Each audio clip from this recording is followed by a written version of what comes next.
Assalamualaikum warahmatullahi wabarakatuh dan salam sejahtera. Saya Nur Fazira binti Muhammad Razali. Saya Sedaksha binti Ismail. Okey, pada hari ini kami akan bentangkan tentang model Montessori. Sebelum kami bentangkan model Montessori, pertama kali kami akan memperkenalkan latar belakang tentang asal usul model Montessori ni.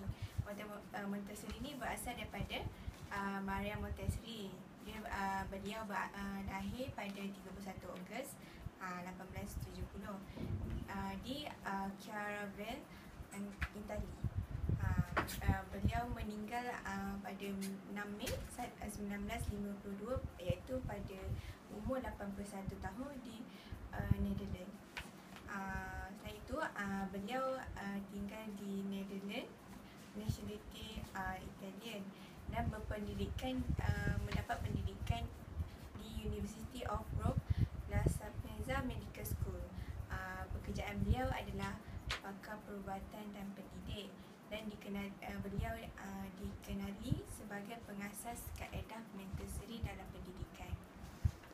Beliau juga menubuhkan sekolah Montessori yang dikenali sebagai Casas di Bambini untuk kanak-kanak dari rumah miskin dan kanak-kanak yang kurang berupaya. Okey, bagi sumbangan Maria Montessori pula, dia memperkenalkan kaedah Montessori, iaitu dengan membuat rumah kanak-kanak, iaitu dengan memberi peluang kepada kanak-kanak untuk berinteraksi dengan persekitaran. Beliau juga melalui rumah kanak-kanak ni, kanak-kanak berupaya untuk mengajar diri sendiri. Selain itu, beliau juga menubuhkan beberapa pusat seperti pameran bilik darjah di Pameran Antarabangsa, pusat latihan Montessori di Netherlands pada 1938, siri khusus latihan perguruan di India pada 1939, dan pusat Montessori di London pada 1947. Okey, kaedah Montessori ni adalah satu pendekatan untuk pendidikan yang menekankan kepribadian dan kebebasan dalam pembelajaran. Okey, seterusnya saya berikan kepada kawan saya. Okey, seterusnya kita tengok pula tujuan model Montessori ditubuhkan. Salah satunya adalah membantu ibu bapa dalam menerapkan pengajaran yang efektif bagi anak mereka. Okey, seterusnya membantu anak-anak dalam mengembangkan intelektual, psikomotor dan efektif yang ada pada diri mereka. Okey, seterusnya iaitu dengan mengajar anak-anak cara belajar yang efektif, optimal melalui permainan. Dengan permainan tu, anak-anak dapat memperluaskan cara pemikiran dia. Kiranya perkembangan otak dia lebih berkembang lah. Okey, seterusnya kita pergi pula kepada konsep asas dalam pembentukan kurikulum. Okey, yang pertama iaitu melalui konsep Montessori mengatakan bahawa minda yang mudah menyerap. Minda yang mudah menyerap itu melalui deria. Okey, kita sebagai ibu bapa, okey, dalam model Montessori mengatakan sebagai sekiranya kita ingin mengajar anak-anak, dengan contohkan kita ingin tunjukkan anak tu sebagai seekor kucing. Sebelum tu kita perlu memelihara dulu kucing. Okey, setelah memelihara kucing, kita baru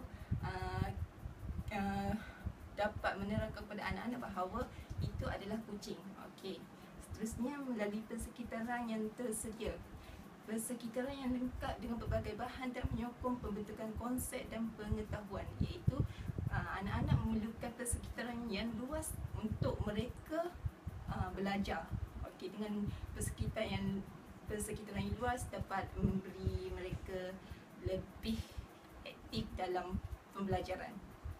Okey, seterusnya didikan diri. Didikan diri ni melalui pembelajaran berbentuk betul diri ataupun meniru dan mengulang. Okey, jika kita dapat tengok dari kecil anak-anak suka meniru cakap dan juga perbuatan ibu bapa.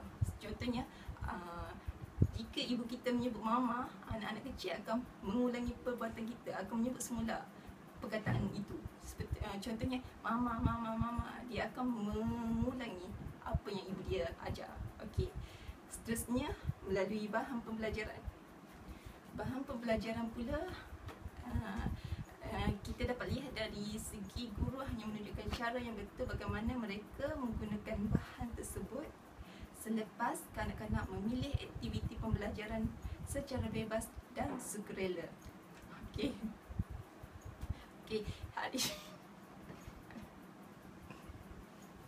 Okey, hari ini kita dapat tengok guru hanyalah sebagai orang kata pemantau je. Anak-anak ni setelah apa yang guru buat, dia setelah apa yang guru buat, guru memerlukan anak-anak untuk melakukan apa dan apa yang guru kehendaki. Okey, seterusnya tempo sensitif. Tempo sensitif ni sesuai untuk kanak-kanak menguasai sesuatu kemahiran dan juga dikesan dapat menunjukkan kesediaan dan minat bagi mempelajari sesuatu kemahiran. Okey. Seterusnya, kaedah Montessori. Kaedah Montessori ni sesuai dengan masalah pembelajaran kanak-kanak. Okey, melalui bahan bantu mengajar yang mempunyai sifat-sifat khas supaya kanak-kanak boleh menggunakan deria mereka sepenuhnya, sebagaimana yang saya terangkan tadilah. Okey, seterusnya sensory teaching and learning. Sensory teaching and learning. Kaedah ini lebih tertumpu kepada latihan dan daya penglihatan, pendengaran, sentuhan yang bermatlamat agar kanak-kanak mendapat pengalaman dan latihan deria yang cekap. Okey.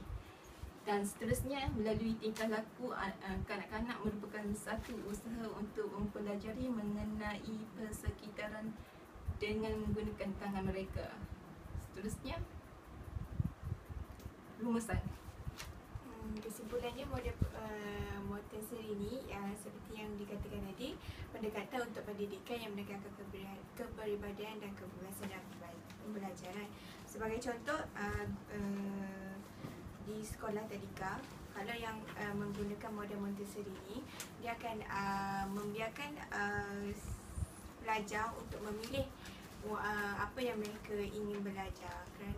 Setiap suasana persekitaran kelas tu dah mempunyai sudut tertentu, contohnya sudut untuk mengira, membaca. Jadi pelajar ni hanya pilih apa yang mereka ingin belajar dan guru hanya memantau.